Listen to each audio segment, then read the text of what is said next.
Capítulo 4. Introducción al concepto de la colusión por medio de un ejemplo. Las causas más frecuentes que conducen al tratamiento psicoterapéutico son los conflictos matrimoniales. Prácticamente la totalidad de la especialidad está nutrida por los mismos.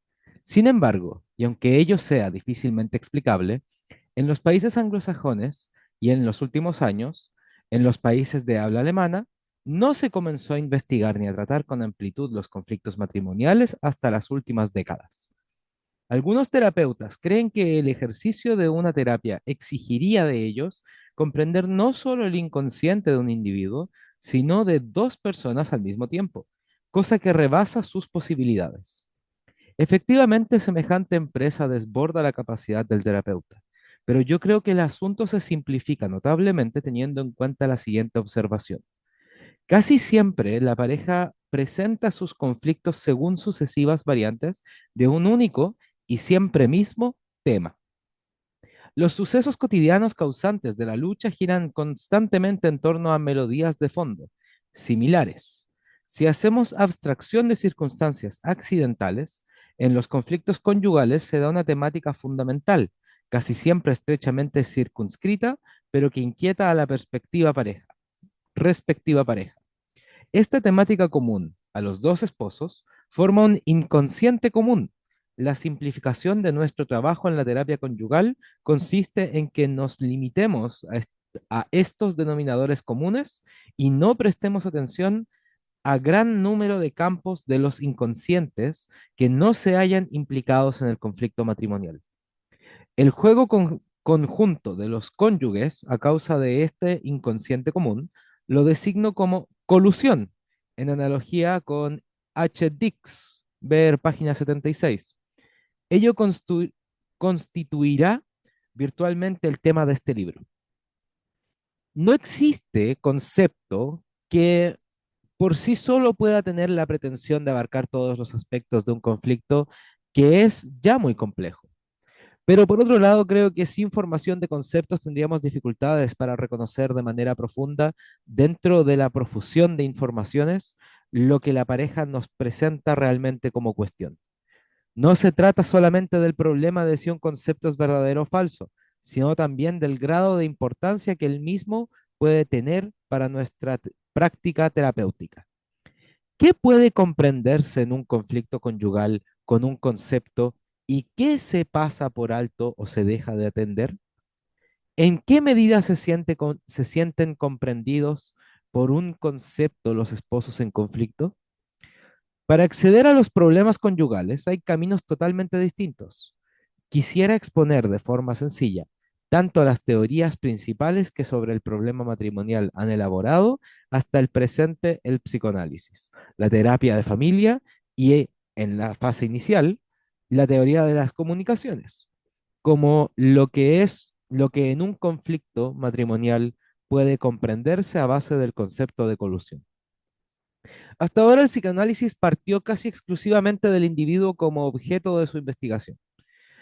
Se profundizó en sus procesos inconscientes, los conflictos exteriores y, con tales, los problemas concretos entre cónyuges se consideraban de importancia casi únicamente cuando y en cuanto podían activar conflictos preformados y concentrados. Las relaciones con los consortes concretos se examinaban partiendo de objetos interiores, es decir, de muestras de relaciones individuales formadas por antiguas experiencias y recuerdos. El sujeto o individuo llegaba a una relación conflictiva con el objeto exterior, o sea, el consorte, a causa de experiencias molestas en su primera infancia. Al psicoanálisis le preocupaba poco cómo era ese consorte en realidad.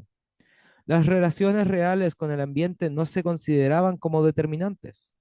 Las relaciones con el objeto debían examinarse más principalmente en el plano de las fantasías, ya que se partía de que éstas determinan la comprensión de lo real y de las acciones que con él se enlazan.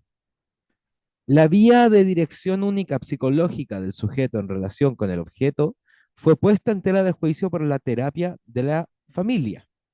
Se descubría que algunas perturbaciones individuales no podían tratarse en absoluto si al mismo tiempo no se entendía el medio patológico.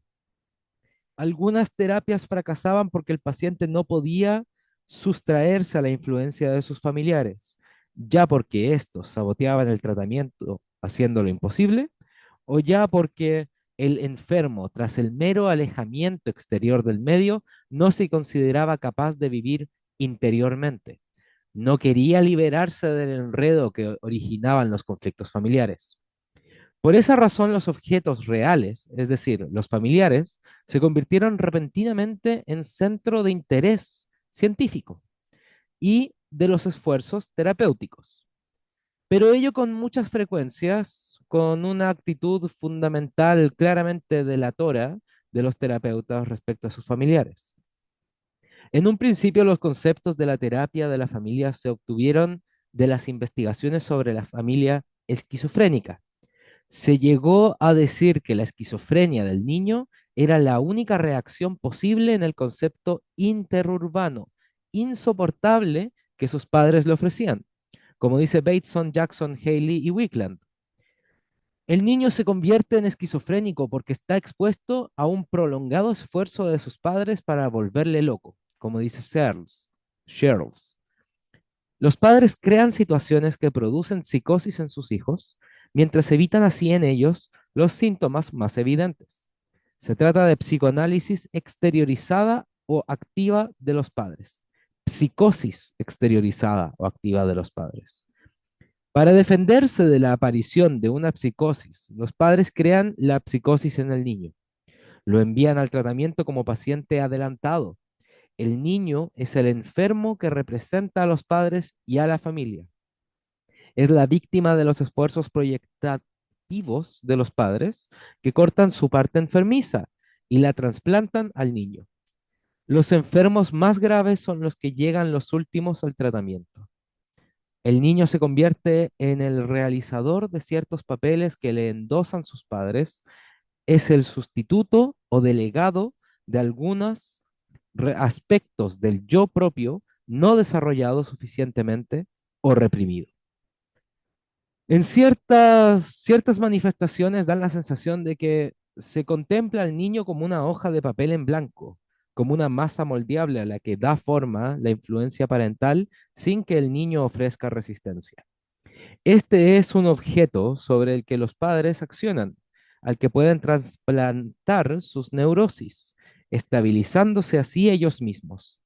El niño es víctima, entregada a los padres, y no puede oponerse a ellos porque son superiores. El niño es como reflejo y síntoma de la neurosis paterna. Por tanto, no es el paciente el enfermo, sino que los familiares clínicamente sanos son los que se encuentran verdaderamente afectados, pero saben trasplantarle su enfermedad. Esas ideas nacidas en la terapia familiar fueron trasladadas después por algunos autores a la terapia matrimonial. El cónyuge dominante crea la enfermedad en el paciente y le traspasa sus perturbaciones neuróticas. Tales descripciones se encuentran, por ejemplo, en la literatura sobre esposas alcohólicas.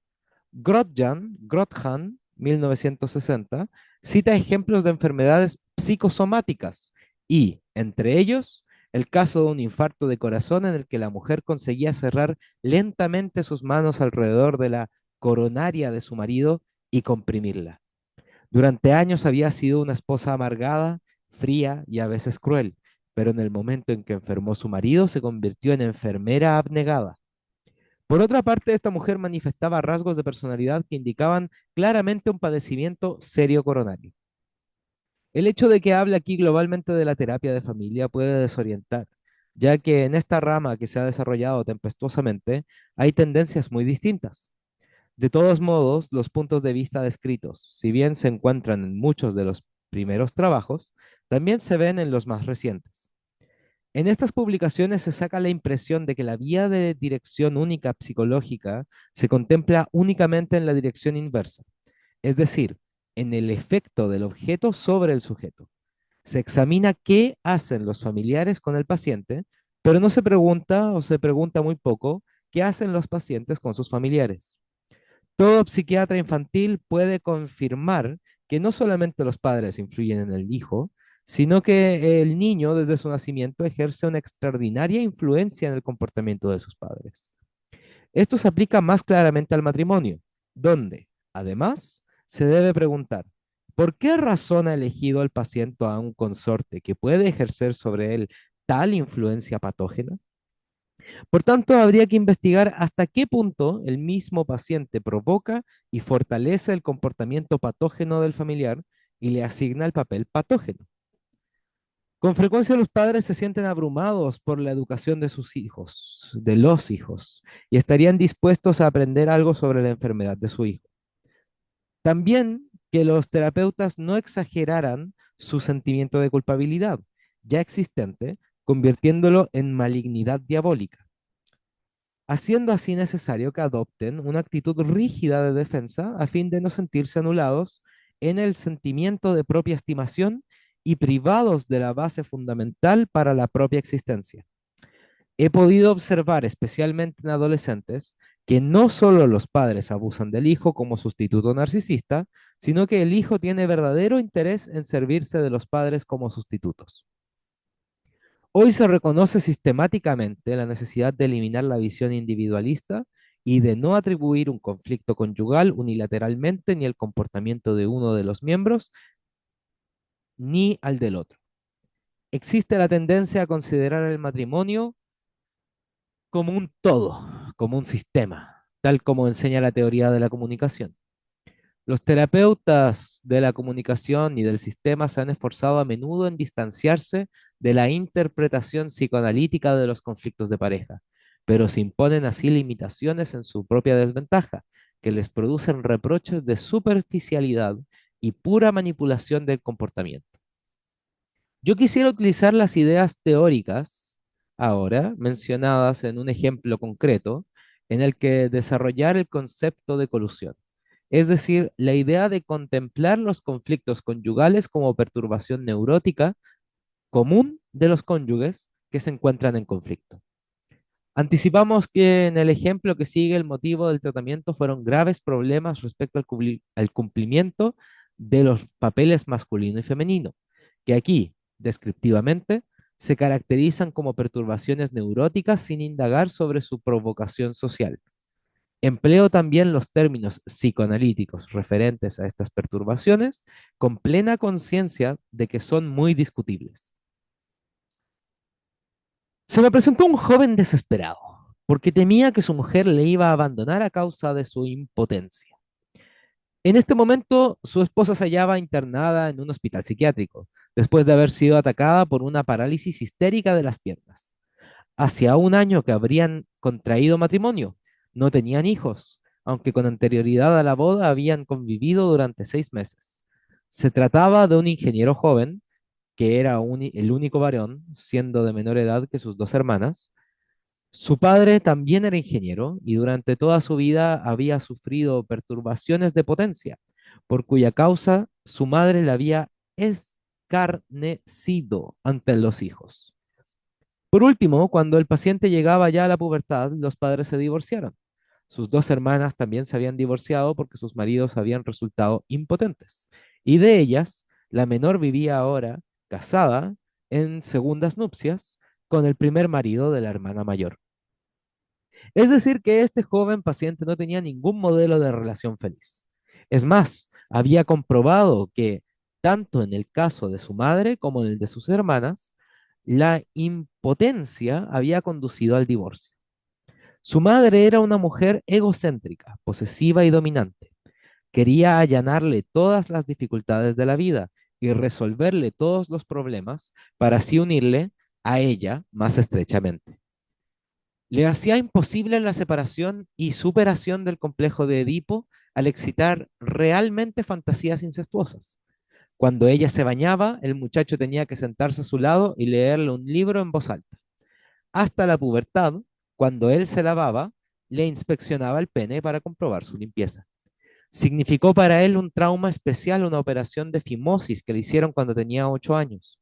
Le llevó su madre al hospital y allí le sujetaron las enfermeras sin que previamente le informaran de la clase de operación que iba a sufrir. Cuando las enfermeras y el médico comenzaron a intervenir su miembro, le atacó el miedo de que se lo querían cortar, y su madre, que estaba con él, se rió estrepitosamente. Más aún cuando ya era estudiante en la universidad, su madre se había explayado con él en fantasía de que ojalá pudiera pasar la vida los dos solos en una isla desierta. El joven se orinó en la cama hasta los 18 años. Ahora en su propio matrimonio reaccionaba con perturbaciones de la potencia. La interpretación psicoanalítica probablemente dedicaría atención especial a los siguientes aspectos. Al casarse, se activaron las fantasías de incesto y castración. El paciente transfirió el objeto interior, es decir, las experiencias interiorizadas, con una madre exigente y castradora al objeto real, esto es, a su esposa, a la que ahora solo podía percibir como tan posesiva y castradora como su madre. Cuando sus padres se divorciaron, él llegaba a la pubertad y, en su concepto, pasaba a consecuencia del divorcio a la posición del sustituto del marido. La identificación con su padre impotente le impulsaba al sentimiento de culpabilidad, pues en su fantasía le había suplantado en el matrimonio de sus padres. Ante las exigencias concretas de la realidad, la vida en común en su matrimonio y las pretensiones del objeto, su esposa, se activa el complejo de castración, llegando a la impotencia y, en verdad, por lo bajo del destino independiente del sujeto exterior, por la fuerza del destino. Bajo los fuertes sentimientos de culpabilidad y la prohibición del incesto del super yo, así como bajo el inseguro yo ideal masculino, son rechazadas por el yo las tendencias fálicas. Continúa ejemplo. Ahora bien, la esposa no se portó en forma alguna como algo neutro o como un objeto, sino inequívocamente como castradora. Después de estar separada físicamente de su marido durante algún tiempo, este la visitó y volvió a fallar inmediatamente en el trato carnal, y, por tal razón, le echó con oprobio y afrenta. Su esposa era una estudiante de ciencias naturales, casi de su misma edad, la mayor de tres hijas. En la escuela se reían de ella a causa de su enorme corpachón, y, en comparación con sus hermanas, tenía poco éxito con los hombres. También su madre tiranizaba a la familia. Su padre era un comerciante con muy poca personalidad, que con frecuencia se habría puesto a llorar junto a la hija mayor.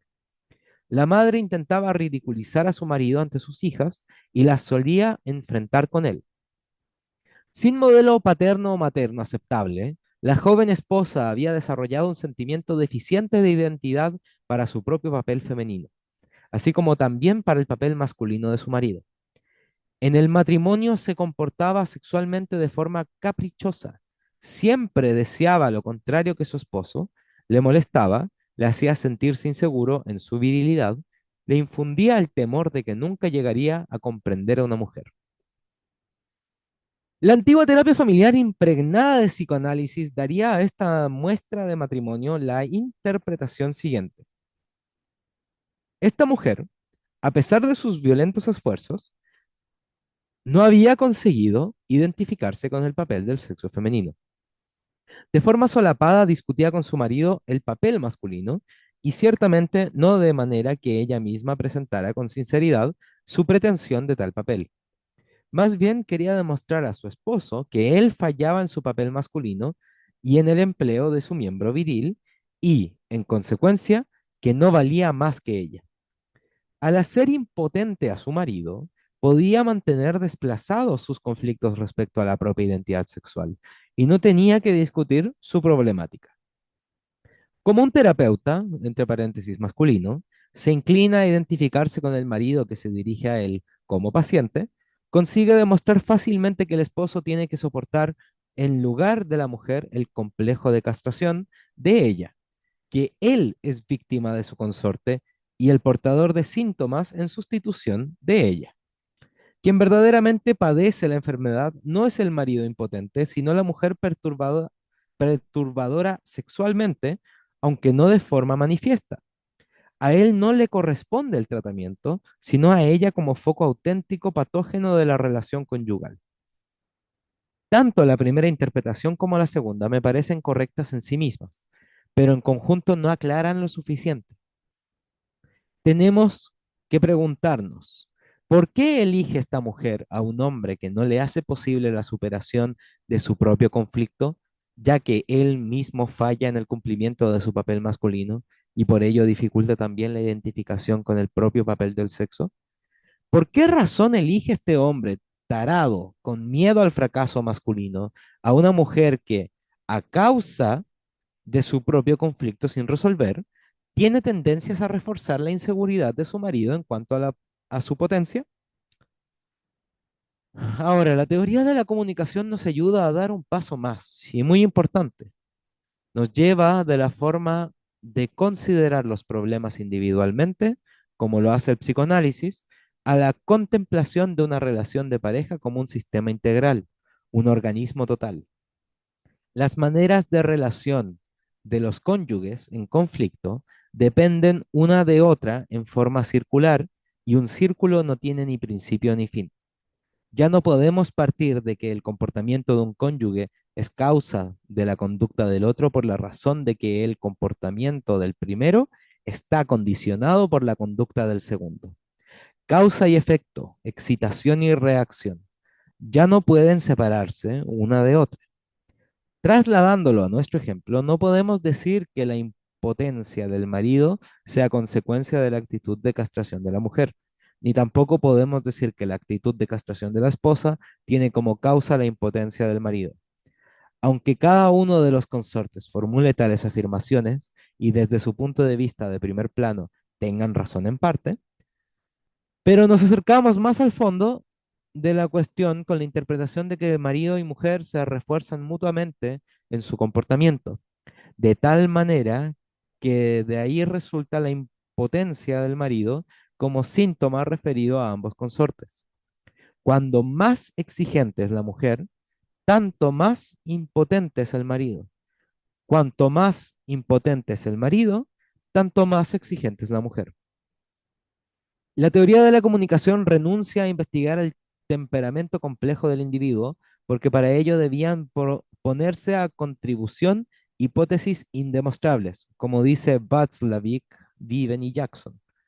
El terapeuta de la comunicación no se interesa por la motivación para una determinada forma de comportamiento, por basar una actitud neurótica errónea en el desarrollo de la primera infancia, y por eso tampoco se fija terapéuticamente como objetivo suministrar al individuo o al cónyuge el conocimiento del fondo de su conducta por medio de interpretaciones.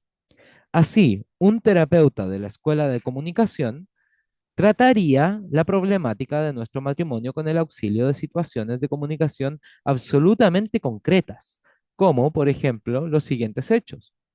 Al principio de la terapia, el matrimonio se hallaba separado exteriormente a causa del tratamiento temporal de la mujer.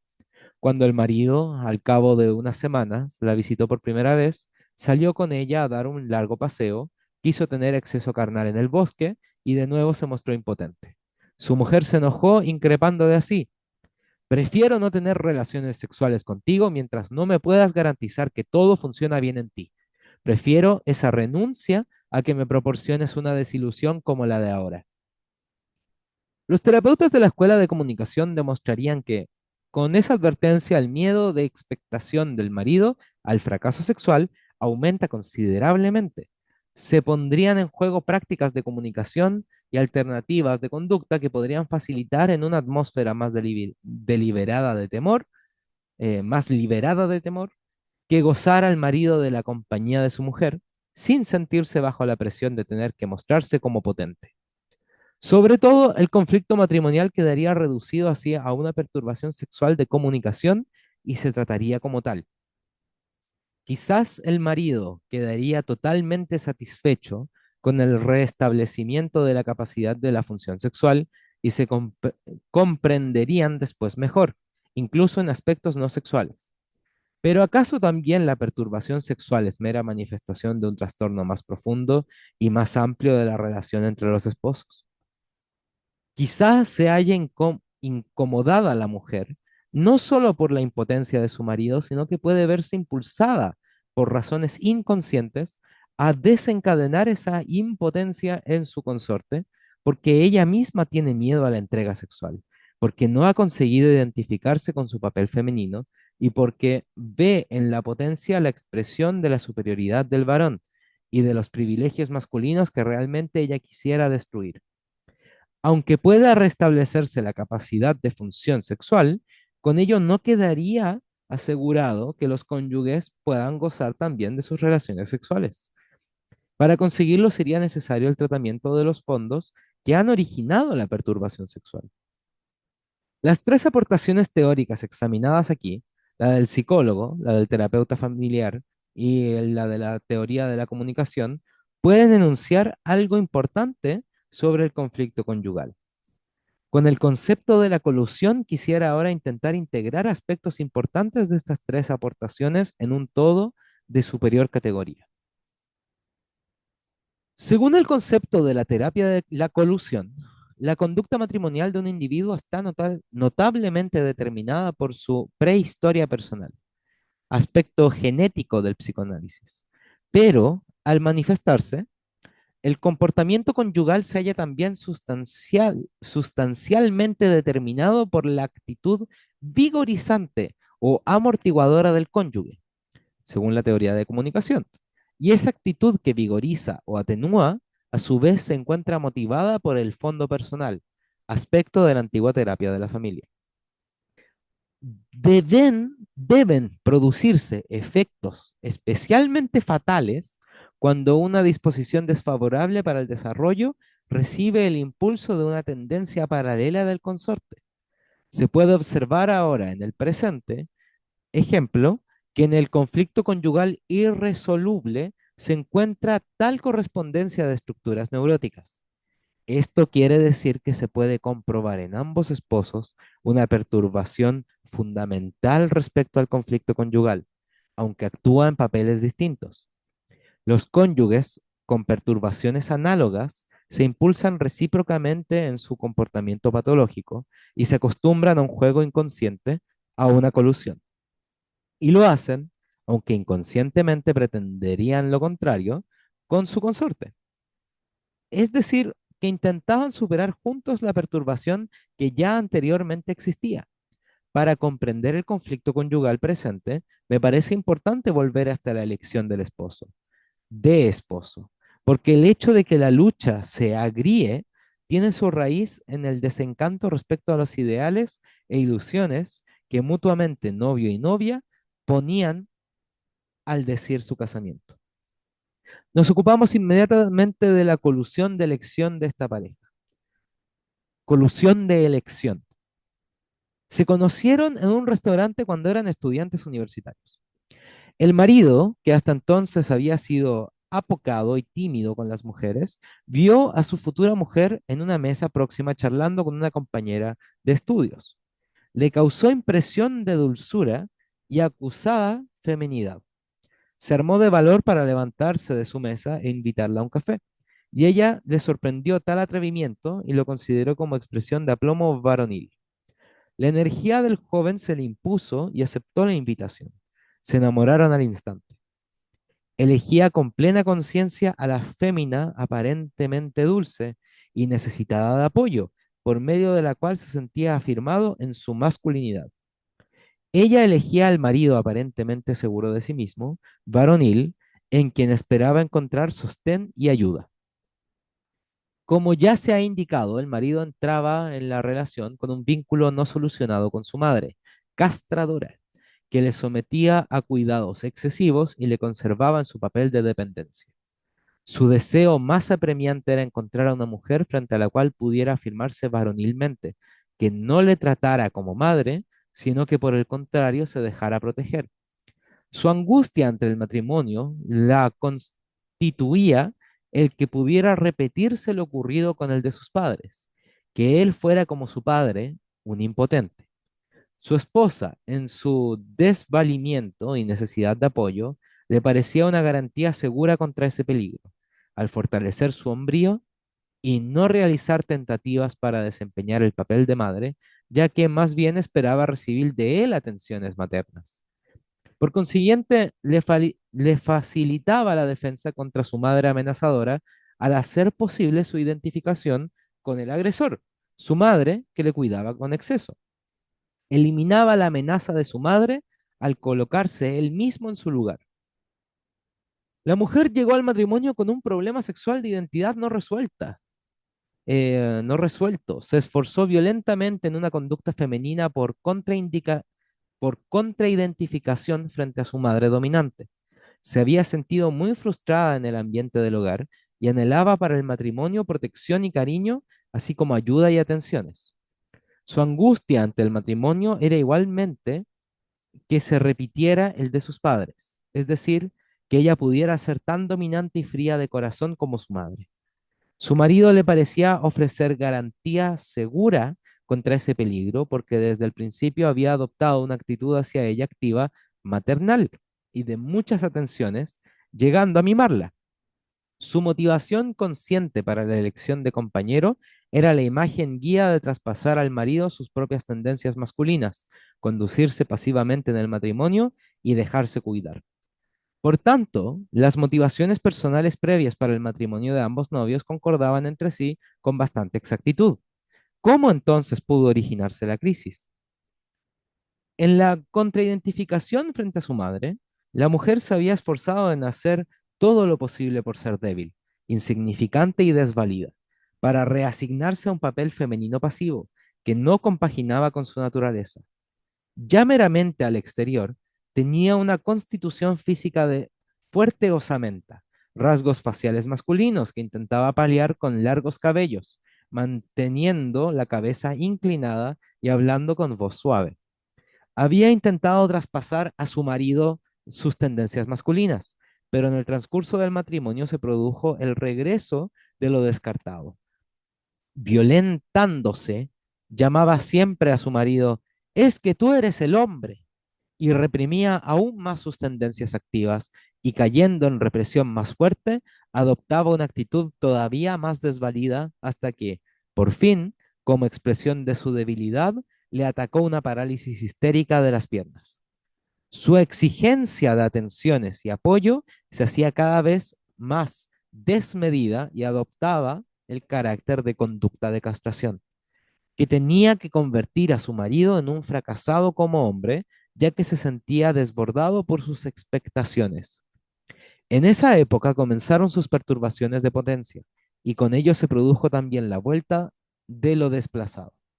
Él había llegado al matrimonio con la aspiración de hacer un buen papel masculino, y en la vida común se iba haciendo más fuerte la angustia anterior de fracasar como hombre, repitiendo el destino de sus padres. Al fin de ahuyentar esa angustia, hizo esfuerzos cada vez mayores para salir airoso en funciones caballerescas, y por ello debió conservar a su mujer pequeña y desvalida. Pero se derrumbó en la tarea abrumadora que se imponía a sí mismo y concordaba con las exigencias de su esposa y, por último, cayó en una actitud infantil y desvalida. Se conducía con torpeza para obligar a su esposa a asumir las funciones de madre respecto a él y a que le reprendiera tal como lo había hecho su madre. El matrimonio cada vez era más regresivo. Los esposos rivalizaban en enfermedades, desamparo y desesperación hasta que se pusieron en tratamiento. En lugar de rivalizar en actitud, en actividad, intentaban superarse el uno al otro en debilidad. En el curso de este tratamiento se consiguió al principio una inversión de papeles. Si inicialmente le había sorprendido al marido el papel de protector, ahora tomó la iniciativa la mujer, se independizó y se plantó. Pronto quedó embarazada y advirtió entonces a su marido que junto a su hijo ella formaba una unidad simbiótica madre-niño y ya no necesitaba de él. El esposo cayó en mayor regresión y poco antes del parto y en pleno calor de verano, cogió un fuerte catarro, se acostó e hizo que su mujer le atendiera en la cama y posteriormente apareció en las sesiones de terapia abrigado con un grueso jersey de lana. En su trabajo mostraba una obstinación infantil, abandonaba su tarea e iba corriendo a su casa para que la mujer le consolase. Si hasta los 18 años se había orinado en la cama, ahora tenía sueños en los que orinaba a todo el mundo. Después del nacimiento del hijo, quería que su mujer le amamantase sexualmente todos los días como si fuera el lactante que deseaba el pecho materno, pero su mujer se negaba y le menospreciaba por su comportamiento regresivo. Poco a poco fue recuperándose el marido y comenzó a cumplir con sus deberes de padre y, asimismo, a portarse como un hombre en su profesión. Y también recobró totalmente su potencia sexual. La relación se hizo más realista. Cada uno de los consortes se había hecho más autónomo y había reducido sus pretensiones respecto al otro. La mujer se sentía feliz como madre y al año siguiente volvió a dar a luz, esta vez dos gemelos. La satisfacción del nacimiento de sus hijos le hizo encontrar su identidad como mujer y pudo aceptar también a su marido. Aunque éste continuó con cierta infantilidad, dominó los celos que sentía por sus hijos y se percató mejor de sus posibilidades masculinas, logrando contener su debilidad sin tener que supercompensarlas constantemente.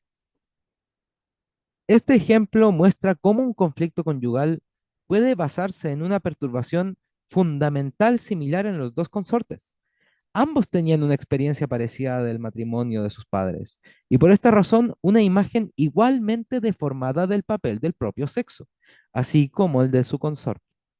Los dos tenían madres dominantes y padres débiles y habían elegido conscientemente como esposo lo contrario de su progenitor del sexo opuesto, pero que en el fondo era semejante y no contrario a aquel progenitor.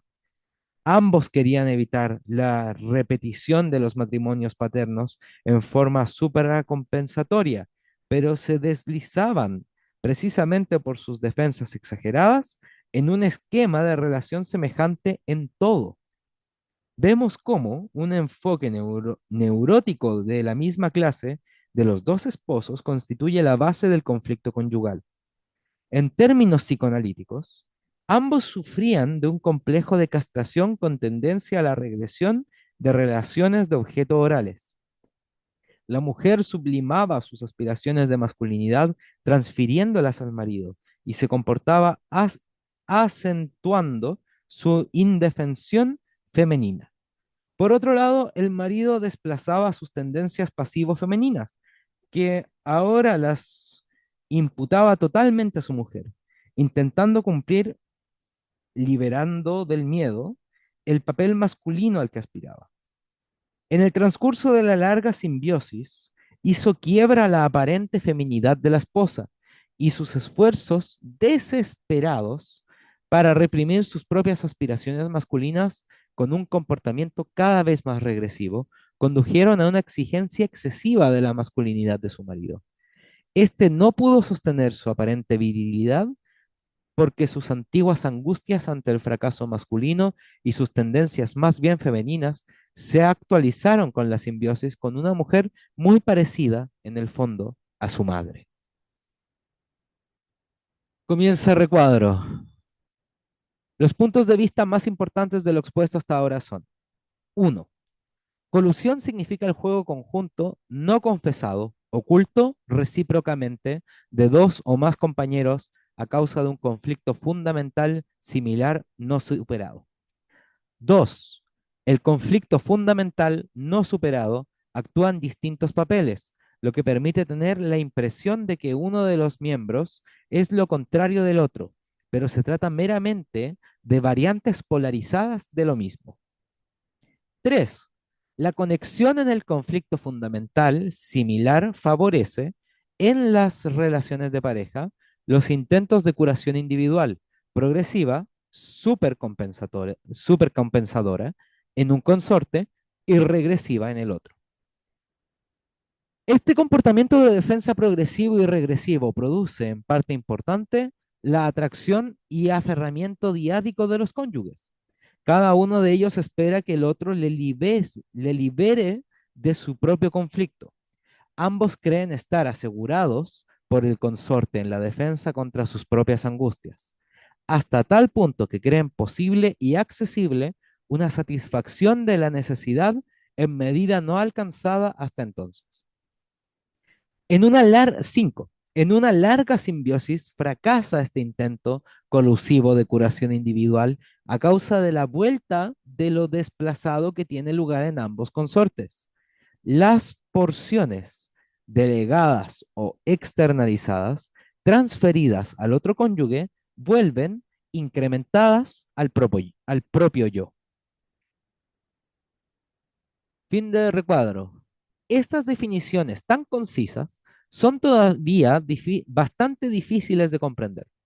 En los capítulos sucesivos se harán más claras y familiares para el lector.